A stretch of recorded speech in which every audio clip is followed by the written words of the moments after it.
wabarakatuh. Berjumpa lagi dengan saya Aprilianini Muharasita yang akan menemani Anda untuk informasi hari ini. Berikut informasi yang sudah kami rangkum untuk Anda. Berita pertama.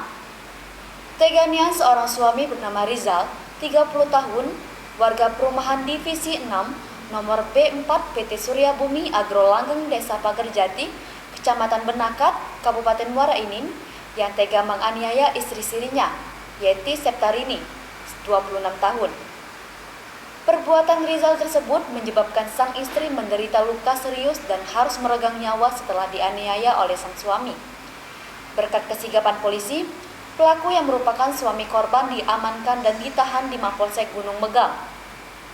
Aksi kekerasan dalam rumah tangga itu terjadi pada Selasa, 4 Mei, pukul 9:30 waktu Indonesia bagian Barat. Penganiayaan itu terjadi setelah korban marah-marah pada pelaku sepulang dari bekerja memuat buah kelapa sawit milik PT Surya Bumi Agro Langgeng. Diduga pelaku emosi karena korban marah dengan pelaku.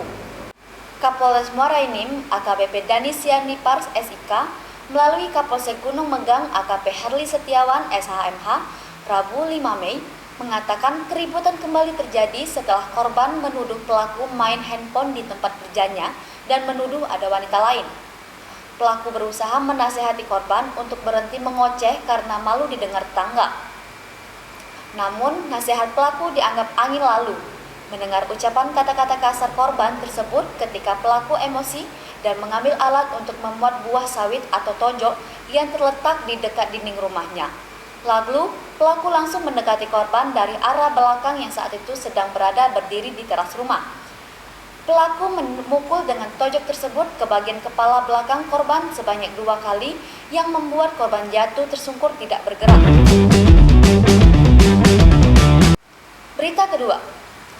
Untuk kedua kali, melalui kuasa hukumnya, Sadra Nugraha alias Caca mengembalikan kerugian negara sebanyak 600 juta rupiah kepada tim penyidik Kejaksaan Tinggi Sumatera Selatan, Rabu 5 Mei sekitar pukul 14:30 waktu Indonesia bagian Barat.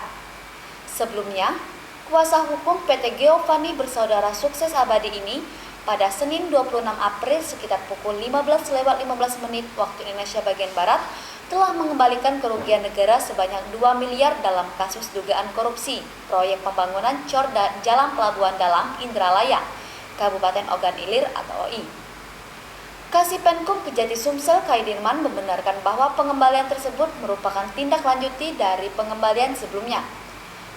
Menurutnya, untuk proses hukumnya nanti akan mereka limpahkan ke pengadilan dan tentunya akan berakhir pada peradilan. Sementara, kuasa hukum tersangka, Firly, mengatakan bahwa pengembalian lanjutan ini sesuai dengan komitmen mereka dari awal untuk mengembalikan kerugian negara yang disebabkan oleh kliennya.